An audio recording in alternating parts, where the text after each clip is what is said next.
الله عليه وسلم بالغاية إلى حضرة نبينا محمد صلى الله عليه وسلم وعلى آله وأصحابه وذريته أجمعين. الفاتحة. أعوذ بالله من الشيطان الرجيم. بسم الله الرحمن الرحيم.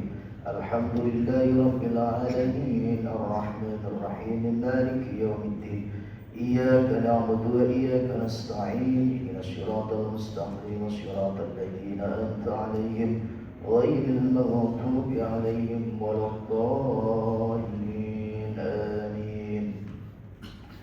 Assalamualaikum warahmatullahi wabarakatuh. Bismillah, alhamdulillah. Alhamdulillahilladzi an'ama alaina bi ni'matil iman wal islam bi syari'atina nabiyina Muhammadin sallallahu alaihi wa alihi wasallam. Salatu wassalamu ala Rasulillah sayyidina Muhammad ibn Abdillah wa ala alihi wa ashabihi wa man tabi'ahu wa mawala la hawla wa la quwwata illa billah wa ba'du. وقال الله تعالى في كتابه الكريم وأصدق القائلين بسم الله الرحمن الرحيم قال رب أوزعني أن أشكر نعمتك التي أنعمت علي وعلى والدي وأن أعمل صالحا ترضاه وأصلح لي في ذريتي إني تبت إليك وإني من المسلمين الآية. Sadaqallahul azim wa sadaqa rasul nabiyul habibul karim wa nahnu ala dzalika minasyahidin wasyakirin walhamdulillahi rabbil alamin. Rabbul qurma wal izza wal fudula, para alim, para ulama, sama-sama kita hormati para imamatul masajid, kemudian sama-sama kita hormati ketua DKM beserta seluruh dan jajarannya, kaum muslimin muslimat rahimakumullah. Mengawali perjumpaan pagi yang berbahagia hari ini, tiada kata lain seindah kecuali kita memperbanyak bersyukur kita kepada Allah. Alhamdulillah, pada kesempatan pagi cerah dan bahagia hari ini, kembali Allah takdirkan kita dan kembali Allah kumpulkan kita dalam satu bingkai majlis ta'lim.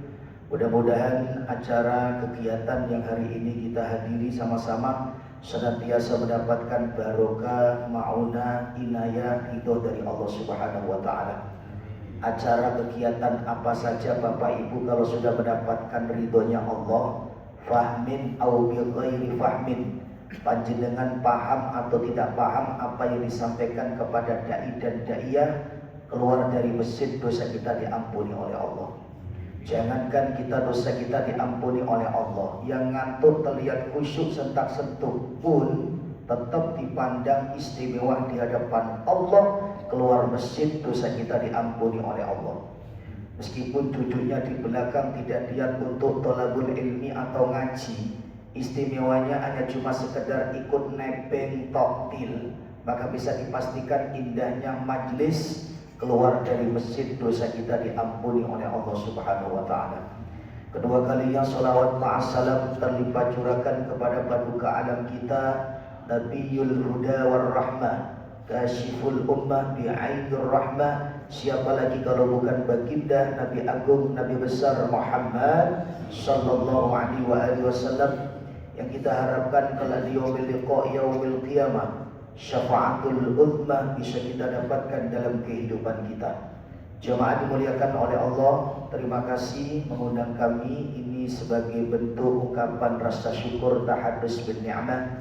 Saya paham tahu tentang masjid ini sudah cukup lama, hampir seriweran perumahan kita ini, tapi alhamdulillah hari ini kami bisa bersilaturahim. Ini merupakan nikmat karunia yang sangat amat luar biasa. Sebagaimana Allah pertemukan kita, Bapak Ibu cukup duduk 1 jam, sejatinya ini juga merupakan karunia nikmat yang sangat amat besar yang wajib harus kita syukuri. 1 jam kita tidak maksiat kepada Allah, nah ini harus kita syukuri. Bapak Ibu jemaah dimuliakan oleh Allah Subhanahu wa taala. Di dalam kitab An-Nawadir Al-Qulyubi, di situ dijelaskan ada seorang hamba Allah yang sudah pasti jelas bahwa beliau diklaim sebagai penduduk ahli neraka. Karena kehidupan di dunia lebih banyak cenderung dominan keburukan daripada kebaikannya. Singkat cerita, innallaha yuhasibul abda rujihat sayi'atuhu. Sesungguhnya di hadapan Allah, satu ketika di saat kita wafat meninggal dunia, seorang hamba tersebut akan dimintai pertanggungjawaban di hadapan Allah, diverifikasi di hadapan Allah. Lalu kemudian orang tersebut rujihat sayi'atuhu, dia lebih cenderung condong keburukan daripada kebaikannya. Singkat cerita, lalu kemudian Jibril diperintahkan oleh Allah, ya Jibril, ta'al yu'maru ilan nar.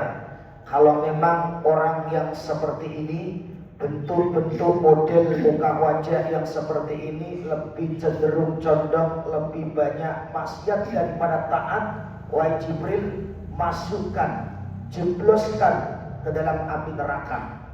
Wa idza dhahaba ilayya adrikni ya Jibril, sebelum engkau masukkan orang hambaku ini masuk ke dalam api neraka, sini wahai Jibril, suruh menghadap kepadaku. Akan aku tanyakan, aku tengok-tengok dulu muka wajahnya. Setelah ditengok oleh Allah, ternyata ya wis, kalau begitu Jibril, masukkan dia ke dalam api neraka. Tapi tunggu dulu wahai Jibril, tanyakan wahai Jibril, fas'alhu, seorang hamba ini, kalaulah memang hidupnya di dunia, yang pertama, hal jalasa fi majlis ilmin fi dunya fa'awfiru bisyafa'ati. Kalau memang selama hidup di dunia dia tinggal di kota Batam, pernah ikut gabung sekali bermajlis, pernah ikut tumut bermajlis, maka wahai Jibril, kau saksikan, maka dosanya akan aku ampuni dan dia kau masukkan ke dalam surganya Allah. Tanyai wahai Jibril. Setelah beliau ditanya, fas'alku wahai hamba Allah, apakah kamu hidup di dunia, selama mencicipi di dunia kenikmatan-kenikmatan yang diberikan karunia oleh Allah, apakah engkau pernah ikut gabung bermajlis atau niat untuk bertolabul ilmi, maka hidupmu akan mendapatkan sa'adah, keberuntungan masuk ke dalam surganya Allah Subhanahu wa ta'ala.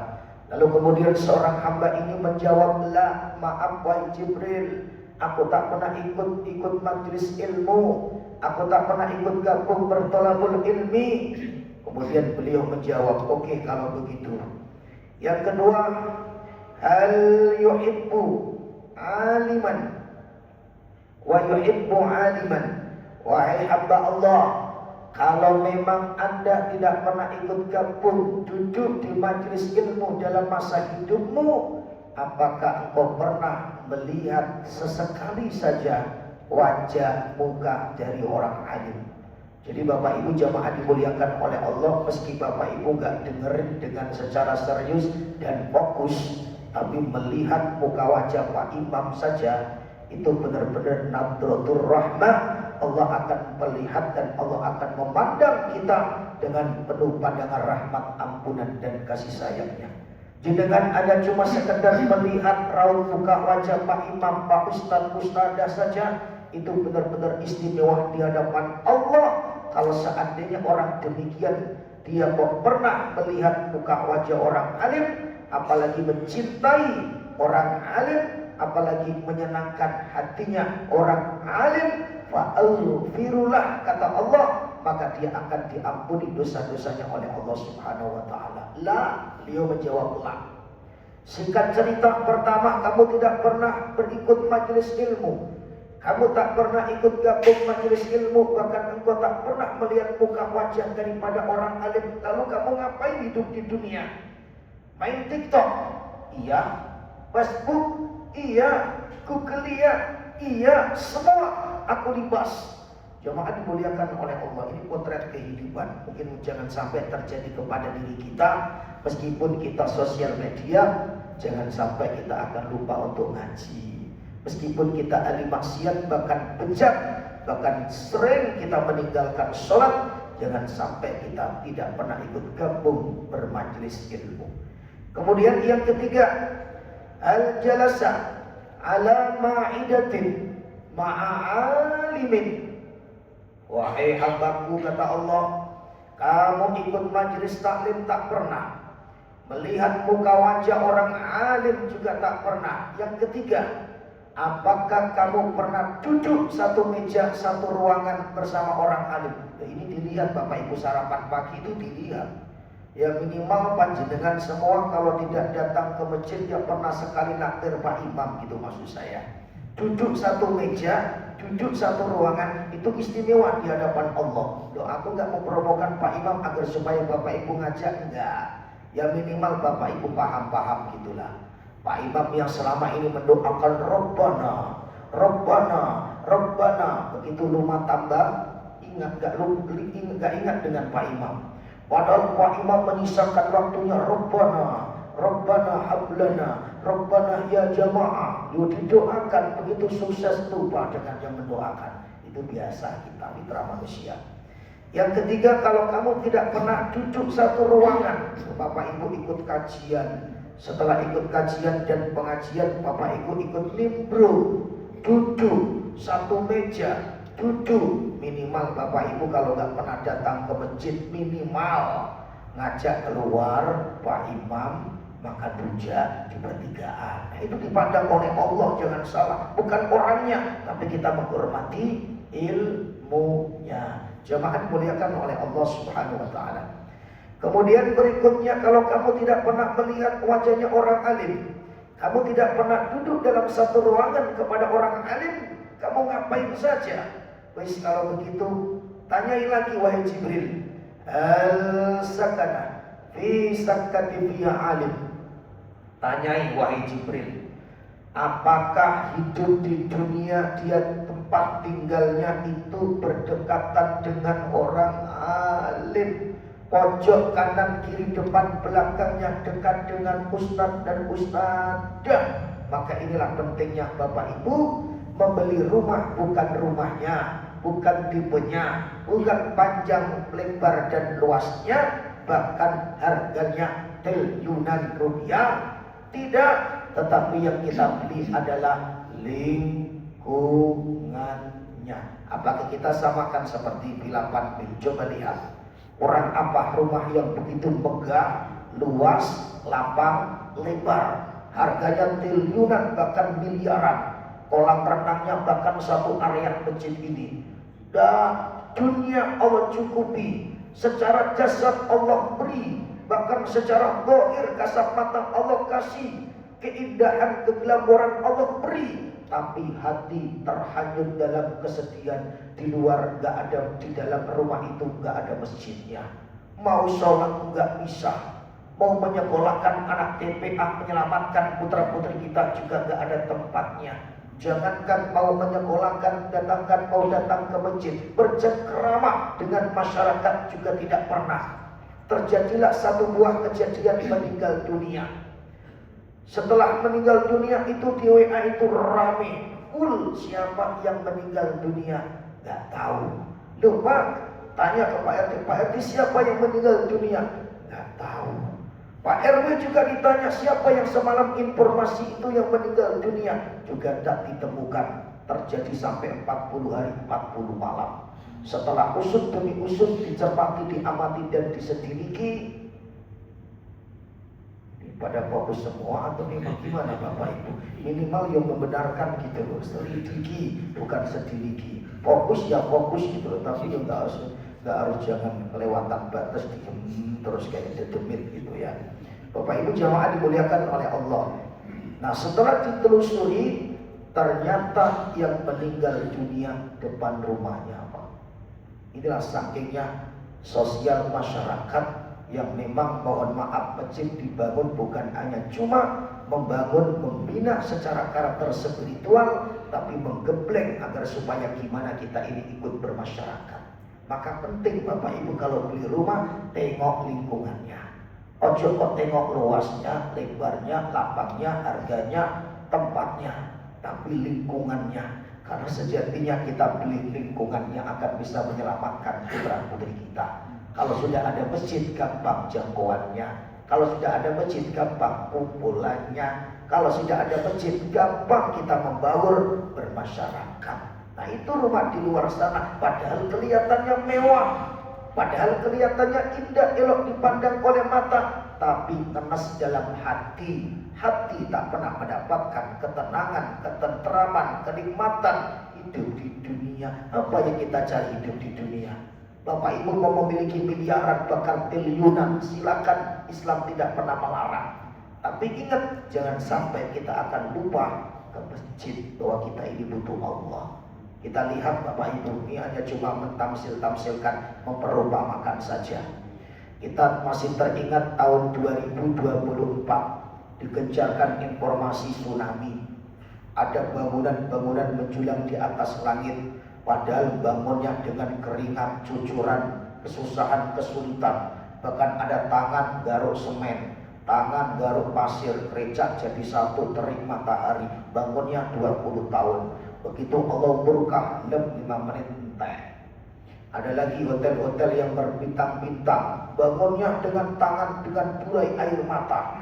15 tahun dibangun itu. Kemudian Allah begitu marah, 5 menit habis. Apalagi kita nggak punya hotel, sombong, nggak mau ke masjid. Entek kamu yang kamu kumpulkan 70 miliar dalam waktu jangka, bukan cepat, bukan pendek, tapi lama 20 tahun. Begitu kamu petentang-petenteng sombong, apa kata Allah? Diuntir uratmu, retak, masuk rumah sakit. Bahkan Batam gak nerima, dibujuk di Malaka. Uang entek Pak, entek uangnya. Tapi bisa dipastikan ini omongan saya. Orang yang suka memakmurkan masjid, orang yang suka insya Allah dekat-dekat dengan masjid, insya Allah hidupnya barokah, jauh daripada penyakit. Maka saya tandai bahwa orang-orang yang sering memakmurkan masjid itu, selain dia memiliki jabatan man amana billah, dia umurnya awet-awet Pak. Awet-awet. Begitu ada kawan satu yang gak ada, kita merasa kehilangan. Mana kawan kita itu? Mana kawan kita? Terasa kehilangan. Berarti umur jenengan barokah. Bapak Ibu jamaah dimuliakan oleh Allah. Pertama, melihat wajahnya orang alim tak pernah. Duduk ikut gabung bersama orang alim juga tak pernah. Bahkan dalam satu perumahan, satu tempat rumahmu juga tidak ada satupun nuansa seorang ustadz dan ustadzah, bahkan orang alim atau ulama. Lalu kemudian wahai Jibril, tanyai berikutnya, tanyai apa wahai ya Rabb? Al-ismuhu isman min ahlil ilm. Tanyai wahai Jibril, apakah dalam dzurriyyah, nasab dan keturunannya itu ada memiliki keturunan yang memang ada merek nama-namanya yang hampir mirip dengan namanya orang alim. Ini ditengok sama Allah Bapak Ibu. Maka kalau memberikan nama anak jangan gampang. Minimal jenengan tanya kepada orang alim. Tat, aku punya anak nomor 16. Nih mau dikasih nama apa? Nah, itu perlu. Nanti begitu bapaknya namanya ini, ibunya namanya ini, nanti digatukkan. Setelah disinkronasikan, nanti Pak Imam atau Pak Ustadz itu biasanya punya azan, punya ini. Ah, gini aja Pak Bu, kayaknya rasa-rasanya kasih aja nama ini. Meskipun nilainya apa yang kita harapkan gak sesuai, tapi barokahi Pak. Orang zaman dulu itu coba sedikit-sedikit datangnya ke ulama, maka kenapa anaknya soleh-soleh Pak? Ketika anaknya meriang datangnya ke Ustadz, Pak Ustadz tolong disebul anak saya. Begitu disebul 20 tahun gak sakit-sakit Pak. Tapi sekarang kita mohon maaf, kadang-kadang merasa diri kita mohon maaf jauh daripada ulama. Yang ada apa? Duit kita habis Pak. Bolak-balik karena nggak ada saran dari ulama. Artinya apa Ustaz? Dulu Rasulullah itu hampir tiap hari, tiap saat didatangi oleh sahabat. Wahai sahabat, mau kemana? Ke tempat Rasulullah. Kenapa? Aku mau mengadu. Banyak ini pertanyaan yang aku tanyakan kepada Rasulullah. Belum nyampe Rasulullah, masalahnya hilang. Itu ulama zaman akhir itu harus cari seperti itu Bapak Ibu. Bisa menyelesaikan atau bisa memberikan solusi untuk kita. Bukan kita bertanya kepada ulama malam bulan kita haram, gak boleh. Nah, ini gak usah dicari orang-orang model kayak gini. Minimal bisa menghangatkan suasana. Ini mohon maaf Bapak Ibu jemaah dimuliakan oleh Allah. Jadi kedatangan seorang ulama di tengah-tengah dalam kehidupan kita menenteramkan, menenangkan, mendamaikan. Kalau nggak ada solusi, minimal jangan gampang mudah menyalahkan atau mengklaim. Jemaah dimuliakan oleh Allah, wes nggak usah dibahas khilafiyah. Namanya nggak ada sama sekali. Nuansa Arab juga nggak ada. Bahkan mereknya atau namanya mendekati dengan namanya orang alim, alimah juga nggak ada. Maka ini pentingnya Bapak Ibu. Meski kadang kita menyatakan apalah arti dari sebuah nama, ternyata nama ismun aw min ba'di doa itu akan memberikan doa tersendiri buat putra-putri kita. Meskipun kadang-kadang Pak Bu, di saat kecil remaja belia bandel 17 kecamatan setan. Tapi begitu ada doanya orang ulama, loh besar-besar jadi menteri Pak. Loh pegang ini omongan saya. Ada lagi mohon maaf yang anaknya balelo kurang ajar, tuh susah tuturane, susah dalam pendidikannya. Loh begitu ada doa yang menembus pintu langit, doa dari ulama. Loh saran nama dari ulama, berkah Pak. Loh besar-besar dia jadi pengusaha sukses Pak. Nah itu barokah. Berkahnya nggak boleh jauh-jauh dengan ulama. Barokah tidak bisa dilihat, namun barokah hanya bisa dirasakan. Ini bahasa saya, ini bahasa apa? Bapak Ibu angan-angan gitu. Barokah tidak bisa dilihat, namun barokah hanya bisa dirasakan. Berapa banyak kita sebagai orang tua membangga-banggakan putra-putri kita. Dalam Islam tak ada larangan. Di sini itu nggak ada orang yang hebat kecuali anak saya. Kenapa Bu Haja? Anak saya itu diterima di fakultas kedokteran. Padahal kawannya 20, semuanya gagal. Nih kecuali anak saya. Ada lagi membanggakan, oh di sini perumahan nggak ada orang yang hebat kecuali anak saya. Kenapa? Di kepolisian nggak ada yang keterima satu kelas kecuali anak saya. Boleh silakan sah-sah saja. Kita sebagai orang tua, tapi kita akan lupa Bapak Ibu.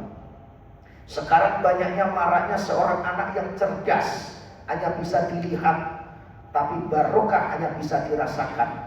Bapak Ibu ketika di saat akan terlihat dan bisa merasakan ketika anak itu barokah dan tidaknya.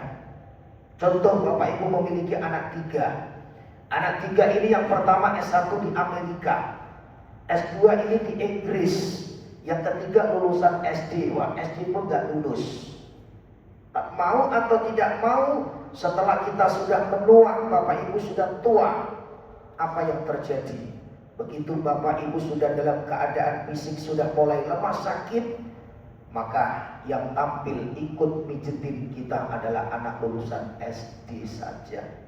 Bapak Ibu ketika di saat menelpon, mengkonfirmasi bahkan informasi anak pertama kedua, jangankan menghiraukan. Loh ngangkat telepon kita juga tidak. Padahal selama ini kita sekolahkan, kita kasih pendidikan yang begitu mantap. Kita bahkan berikan mohon maaf fasilitas yang begitu luar biasa. Tapi begitu jadinya tidak ada hormat dengan orang tua. Justru yang tampil ikut ngerokin Bapak Ibu anak yang lulusan SD saja. Maka inilah kita sebagai orang tua kadang lupa hanya cuma mengukur secara kecerdasan, tapi kita akan lupa ada Allah titipkan seorang anak yang barokah, tampil, tumbuh, lahir. Ketika di saat kita dalam keadaan susah, dia hadir dalam kehidupan kita. Maka minta kepada Allah anak yang barokah dan berkah. Banyak-banyak berikutnya adalah hal yuhibbu rajulan wa yuhibbu aliman. Kalau namanya tidak ada satupun yang agak merek, yang agak mirip dengan nama-nama ustadz atau ustadzah, atau orang alim dan alimah, atau bahkan tidak ada bernuansa nama yang bermakna arti yang terbaik. Ustaz Jibril ini terakhir. Ini endingnya Bapak Ibu. Hanya cuma sebatas modal cinta menyebabkan dia masuk surga. Padahal bukan ahli pesantren, tak pernah mondok, tak pernah ikut gabung dalam hal kebaikan, tapi rahmat Allah begitu murah yang Allah berikan kepada hamba umatnya. Yang terakhir adalah hal yuhibbu rajulan wa yuhibbu aliman. Wahai hambaku, kata Allah, apakah kamu dulu masa hidup di dunia pernah mencintai seseorang di mana yang kau cintai itu adalah dia dekat dengan orang alim? Setelah diusut, ditengok dari nasab dan keturunan, ternyata ada Bapak Ibu. Aku punya ponakan, yang mana ponakan daripada saudara kandung saya, dari adik kakaknya nomor saya nomor 3. Nah itu cucunya, dia lagi mondok, dia dekat dengan orang alim. Tiap hari, tiap saat, bahkan beliau ngaji bersama orang alim, bahkan dia ikut kumpul bersama orang alim, bahkan tiap hari, tiap saat dia bisa memandang wajahnya orang alim, yang menyebabkan, wes kalau begitu wahai Jibril, kau tarik tangannya, masukkan ke dalam surganya Allah Subhanahu wa Ta'ala. Apalagi panjenengan yang menekuni seperti ini, panjenengan bisa narik kerabat, sahabat, nasab, keturunan, anak, cucu, cicit, seterusnya. Nah kayak gini Bapak Ibu jangan sampai ditinggalkan. Apalagi sebentar lagi mau masuk bulan suci Ramadan. Jangan sampai kita ini Ramadan juga nggak seperti di luar daripada bulan suci Ramadan. Minimal sholat taraweh, minimal qiyamul lail, ojo langsung pergi. Minimal kita ini ikut gabung mendengarkan tausiah kultu. Karena ini untuk bekal kita Bapak Ibu. Loh kenapa kita ini diajar kayak gini Bapak Ibu? Kita ini diajar untuk bermajelis, bertaklim, agar supaya apa sih sebenarnya? Kita ini semakin bertambah usia umur, semakin erat dekat ajal kematian kita. Kita ini hanya cuma sebatas menunggu mati Bapak Ibu. Kita ngaji mati, gak ngaji juga mati. Pilih mana? Ngaji sambil nunggu mati. Begitu mati husnul khotimah. Karena kebaikan itulah yang menjadikan ending finish ketika kita hidup di dunia. Takut khawatir kita malas untuk ibadah, malas untuk bertaklim, diajak ngaji susah, besoknya mati. Begitu mati bukan husnul khotimah tapi su'ul khotimah. Karena endingnya hidup kita ini hanya 2. Kalau nggak su'ul khotimah, husnul khotimah. Bapak Ibu membenci seseorang, nah itu mungkin pribadi kita. Minimal jangan membenci. Takutnya nanti kalau membenci, besok mati. Ayolah kita ngaji, jangan nanti aja. Ayolah kita ngaji, nantilah. Begitu nanti, besoknya mati. Nah kita kan hanya cuma tinggal menunggu mati saja Bapak Ibu. Nah kalau kita menghiasi dengan kebaikan, maka bisa dipastikan al-arwah junudun mujannadah. Jadi sepeninggalnya seseorang itu Bapak Ibu, itu bermula dari kebiasaan. Kalau jenengan biasa baik, maka bisa dipastikan tutup usia kita dengan berbuat baik. Saya khawatir kita sudah punya umur yang sudah tidak muda lagi. Malas, belum mati. Nanti, belum mati. Yang gak malas juga mati, yang malas apa lagi. Bapak Ibu jemaah dimuliakan oleh Allah. Ini waktu sudah habis ya. Sudah. Masih wis. Berarti masih connect ya, berarti masih ada 15 yang jawab, berarti artinya yang masih hidup ya. Gak tahu yang sebelahnya itu, gak tahu dari tadi jingkluk, ya apa-apa Bapak Ibu, yang penting ditekuni aja. Kadang-kadang kita ini meskipun bukan keturunan nasib orang yang baik, saya yakin majelis yang kita hadiri ini adalah majelis yang baik. Lama-lama kita kecipratan barokah berkah menjadi orang baik. Meski kita ini bukan keturunan orang alim banget, tapi setidaknya kita sering kumpul kajian subuh bersama orang alim, maka kita lama-lama kecipratan barokah berkahnya jadi orang alim. Kalau bukan orang alim kita nanti bisa dipastikan insya Allah anak bahkan keturunan cucu-cucu kita. Saya lihat gini Bapak Ibu, bisa diangan-angan gitu. Orang-orang yang sekarang yang memiliki pangkat jabatan kedudukan, mau wali kota, mau gubernur, mau orang-orang hebat, orang-orang bahkan jenderal. Bapak Ibu bisa dicek itu nasab keturunannya. Itu bapaknya rajin di masjid Pak. Pegang ini omongan saya. Yang kedua, di luar sana itu banyak seorang anak yang mungkin biasa-biasa aja sekarang jadi menteri, bahkan jadi konglomerat, bahkan jadi pengusaha sukses. Setelah ditelusuri, wah, ibunya rajin ngaji. Maka Bapak Ibu bisa cek itu. Seperti Pak Ahmad Dahlan, Orang-orang dari masjid ini wali kotanya. Bapak ibunya orang yang memang rajin ke masjid. Nah, pilihan Allah itu orang sering ke masjid memang. Maka sahabat Ali mengatakan masjid kalma. Masjid itu seperti air dan kita ini ikannya. Berarti kalau ikan dekat dengan air, maka bisa dipastikan berarti tanda hatinya hidup, fisiknya juga hidup. Tapi kalau orang jauh daripada air atau ikan jauh daripada air, berarti alamat tanda jasadnya hidup, hatinya mati. Contoh, kalau kita selama ini menikmati makanan ikan mati, ikan itu mau asin ya makin asin, diasinin ya makin asin, dikasih manisan ya makin manis, yang namanya ikan mati. Sedangkan ikan yang hidup, meskipun hidup di dalam air yang asin, gak pernah tuh ikan asin, gak pernah dia ikut sampai keasinan, karena jiwa hatinya hidup. Orang kalau sudah hatinya hidup, berkah Bapak. Sekali lagi, berkah tidak bisa dilihat, namun barokah hanya bisa dirasakan. Berkahnya apa Ustaz? Bapak Ibu begitu menekuni ngaji seperti ini, bisa dipastikan 30 tahun ke depan kebaikan ini akan dilakukan putra-putri kita. Begitu Bapak Ibu merasakan mati, nanti kebaikan itu tetap mengalir atas nama diri kita. Itu barokah. Ngalir terus, jariah terus kebaikan itu. Tampil terlihat, memandang anaknya lagi ngaji. Oh, anak saya bil jamaah. Oh, anak saya tarawih bil jamaah. Bapak Ibu tinggal memetik hikmahnya saja. Itu dikatakan umur yang barokah.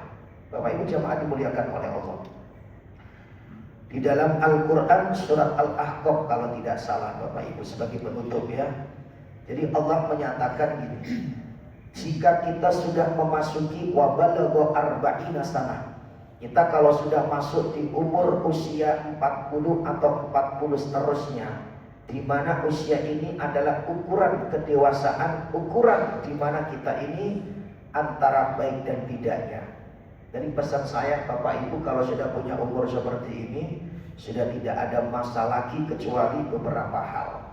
Yang pertama adalah qala rabbi auzini an ashkura ni'mataka allati an'amta alayya. Ustadz, hidup ini benar gak tempatnya ujian? Betul. Apakah hidup di dunia ini tempatnya masalah Ustadz? Betul. Kita semua bahkan serba-serbi masalah. Tapi ingat, fokusnya umur 40, 50, 60 itu bukan fokus untuk mencari masalah. Karena kita sudah punya masalah. Jangan bebankan masalah orang lain, kita tuangkan di keluarga kita. Kalau sudah masalah, biasanya cepat mati, Wak. Kenapa kok cepat mati? Memasukkan masalah orang ke rumah tangga kita. Jamaah dimuliakan oleh Allah. Jadi yang pertama, kalau ditanya, Ustaz, hidup di dunia ini lebih banyak mana ujian apa karunia nikmat? Oh, nikmat jauh lebih banyak daripada ujian. Maka Bapak Ibu kalau sudah memiliki umur usia 40, 45, 50, maka usia yang harus kita fokuskan adalah jangan banyak mengeluh. Dengan banyaknya musibah, ujian yang Allah tempahkan dalam hidupmu, tapi banyaknya berapa banyak kau mensyukur nikmat yang Allah karuniakan kepada kita. Nah itu. Maka mohon maaf saya contohkan gini aja lah, di perumahan Oma ini lebih banyak mati air apa hidup air? Hidup air. Lebih banyak mati listrik apa hidup listrik? Nah, lebih banyak nikmat daripada ujiannya. Tapi justru kita balik, lebih banyak ngeluhnya daripada mensyukuri nikmatnya. Maka Bapak Ibu sudah umur 40, 50, begitu ada ujian, jangan fokus ujiannya, tapi fokuslah seberapa banyak Allah memberikan karunia untuk kita. Maka hidup kita akan awet. Yang kedua, wa ala walidayya. Jadi umur 40, 45 sampai 50 ini fokus kita adalah menjadi orang tua yang terbaik buat putra-putri kita. Kalau ada orang tua kok 40, 50, 60 masih balelo gak mau jamaah, lihat anak-anak kita nanti. Karena anak-anak kita akan memotret, akan memfoto kebaikan itu berawal dari orang tua. Kalau orang tua ada nilai kedekatan, merasa, maka umur kayak gini itu udah saatnya mendekat, mati langsung. Begitu mati, dilanjutkan anak-anak kita, dilanjutkan cucu-cucu kita, dijagokan cicit-cicit kita. maka tekuni dalam hal kebaikan, apalagi sholat berjamaah. Ya, jadi orang tua yang baik. Jadi apa yang dilakukan anak kita 30-50 tahun yang akan datang, itu karena apa yang hari ini kita lakukan. Maka contohkan, meskipun untuk saat ini anak kita belum ada bimbingan anak yang terbaik, belum menjadi harapan kita, belum bisa menjadi cita-cita kita, tapi sadarilah Bapak Ibu yang terpenting menjadi yang terbaik, menjadi orang baik. Lama-lama nanti anak kita yang akan jadi baik. Jadi kebaikan ini akan dilanjutkan putra-putri kita. Jadi untuk masa umur yang sudah tidak muda lagi, di antara fokus kita adalah menjadi orang tua yang baik.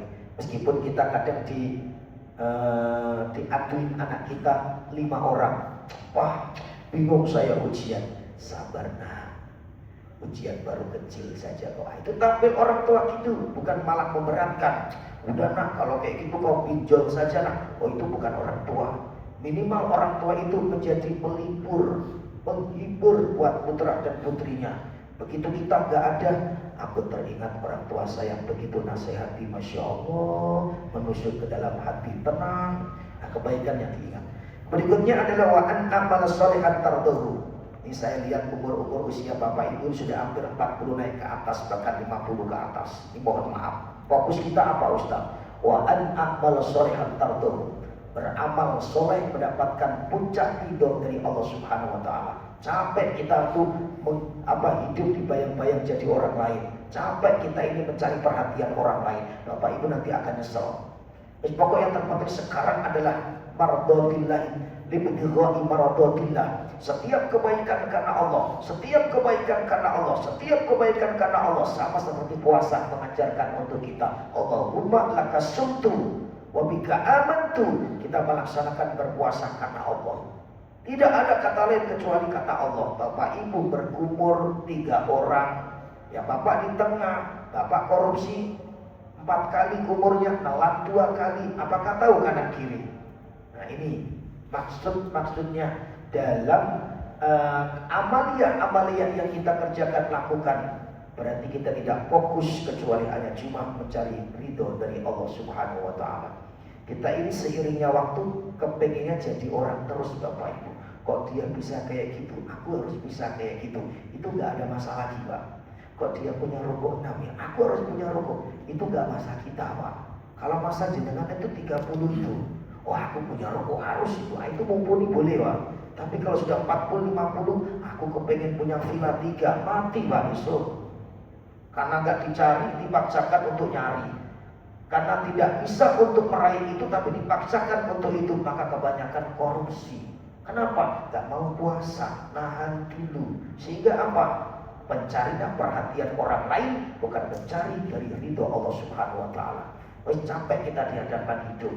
Minimal fokus melakukan ibadah karena Allah, sholat ke masjid karena Allah, ngaji karena Allah, sambil nunggu panggilan Allah. Nah gitu. Makin merasa. Kemudian wa aslini fitriyati. Bapak Ibu kalau sudah punya umur kayak gini, saya pesan disisipkan Fatihah ya untuk putra-putri kita. Meskipun kadang-kadang putra-putri kita untuk saat ini susah sulit dalam hal kebaikannya, percaya dan yakinlah doa seorang orang tua kepada anaknya bisa menembus pintu langit. Maka fokus Bapak Ibu doain, ya Allah, aku titipkan putra-putriku dimanapun saat ini mereka berada, yang masih kuliah, ya Allah, mudah-mudahan kau futuh hatinya, ya Allah. Al-Fatihah 11 kali, besok 11 kali, besok 11 kali. Begitu menembus pintu langit, terbuka, hidayah pun terbuka Bapak Ibu. Jadi kita gak ada fokus lagi gasur kanan, gasur kiri. Yang ada doain anak-anak kita. Karena yang akan melanjutkan kebaikan itu ada anak-anak kita. Jangan sampai kita ini akan menyatakan, ya Allah, aku belum sempat mendoakan anakku. Jadi umur 40-50 doain Rabbi habli minas sholihin, Rabbana hablana min azwajina. Terus gaung-gaungkan kepada Allah. Karena kesuksesan, kejayaan di balik putra-putri kita itu ada orang tua yang bisa menembus pintu langit. Doa terus, bismillah, Fatihah 11 kali, 11 kali masih bandel, 17 kali masih bandel, 17 kecamatan setan. Baca 41 kali, terputuh hatinya. Karena apa Pak Bu? Kita ini kadang-kadang hanya cuma menyalahkan keadaan. Kenapa kamu gak sholat? Karena cuma ngomong. tapi nggak ada sentuhan ritual batiniah dalam hati. Kirim Fatihah bisa menembus pintu langit yang memberikan hidayah, bukan kita. Kita mau emosi seperti apapun, anak itu nggak akan bisa. Tapi begitu kita menaruh perhatian di hadapan Allah, kirim Fatihah, maka akan bisa menembus ke relung kolbu hatinya, anaknya akan terbuka hidayah. Berikutnya adalah ini tentu. Bapak Ibu kalau sudah punya umur 50-60, perbanyak bertaubat di hadapan Allah. Berbuat baik, berbuat baik, berbuat baik, berbuat baik. Jangan-jangan kebaikan itulah yang akan bisa menghiasi tutup usia umur kita sebelum berjumpa kepada Allah Subhanahu wa taala. Wah, ini minal muslimin, ini yang terpenting. Dibacakan terus Pak Imam setiap pelaksanaan ibadah sholat. Allahumma inna nas'aluka husnul khotimah. Husnul khotimah, ya Allah, jadikan kehidupan kami finish meninggal dalam keadaan husnul khotimah. Apalagi umurnya sudah 60 ke atas, fokus itu aja, gak usah fokus istri orang lain, fokus aja sama Allah. Ya, istri orang lain banyak yang memikirkan ya Bapak Ibu ya. Di saat kita pengen memikirkan istri orang lain, ternyata istri itu sudah dipikirkan sama suaminya orang lain. Capek kita. Wis ngono ae, gak usah panjang-panjang. Suaranya udah mau habis. Mudah-mudahan ada manfaat, ada hikmah, ada keberkahan. Saya pun pagi ini jam 8 harus isi doa di Pemko, jam 10 isi di Tiban Lama, kemudian lepas dulur isi di Bungkur Kapling Lama, Kapling ada di Kapling, lepas asar kami ngisi di Cenggu, lepas isya kami di KDA. Saya bukan sombong Bapak Ibu, cuma ngasih tahu aja. Dan saya nggak mempromokan, enggak, saya sudah laris kok. Karena Oma Batam ini aja nggak pernah undang saya. Ya mudah-mudahan ini asbab wasilah bukan perdana dan pertama, tapi ada kelanjutan dan seterusnya. Al-Fatihah. A'udzubillahi minasyaitonir rajim. Bismillahirrahmanirrahim. Alhamdulillahirabbil alamin. Arrahmanirrahim. Iyyaka na'budu wa iyyaka nasta'in. Shiratal ladzina an'amta 'alaihim. اللهم صل على سيدنا محمد في الاولين وسلم على سيدنا محمد في الاخرين وسلم رضي الله تبارك عن كل الصحابه الرسول اجمعين حمدا يفيد نعمه ويكافئ مزيدا يا ربنا لك الحمد كما ينبغي لجلال وجهك الكريم وعظيم سلطانك ربنا انفعنا بما علمتنا ربي علمنا الذي ينفعنا ربي فقنا وفقه لنا وقربت لنا في ديننا اللهم ارزقنا الاخلاص والاستقامه برحمتك يا ارحم الراحمين اللهم بارك لنا في شعبان وبلغنا رمضان اغفر لنا يا الله وحصل مقاصدنا برحمتك يا ارحم الراحمين اللهم اجعلنا يا الله هذه القريه والى هذه البلده والى هذه الدائره معا ومماتا والى هذه الدائره طيبه ورب القبور سلامه في الدنيا والاخره ربنا اتنا في الدنيا حسنه وفي الاخره حسنه وقنا عذاب النار وادخلنا الجنه مع الابرار يا عزيز يا غفار فضل سبحان ربك رب العزه عما يصفون والسلام على المرسلين والحمد لله rabbil alamin. Taqabbalallahu minkum. Demikian bisa kami sampaikan, kurang lebihnya kami mohon maaf segala kekurangan. Terima kasih atas perhatian. Wallahul muwaffiq ila aqwamit thoriq. Assalamualaikum warahmatullahi wabarakatuh. Sallallahu ala Muhammad sallallahu alaihi wasallam. Sallallahu ala Muhammad sallallahu alaihi wasallam. Sallallahu ala Muhammad sallallahu alaihi wasallam.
Monggo diawali.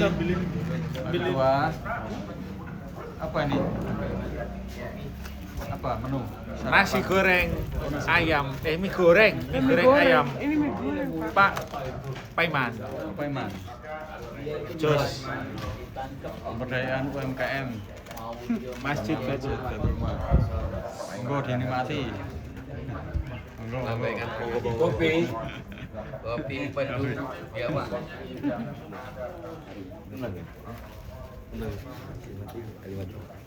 Sanas. Ini semua. Alhamdulillah.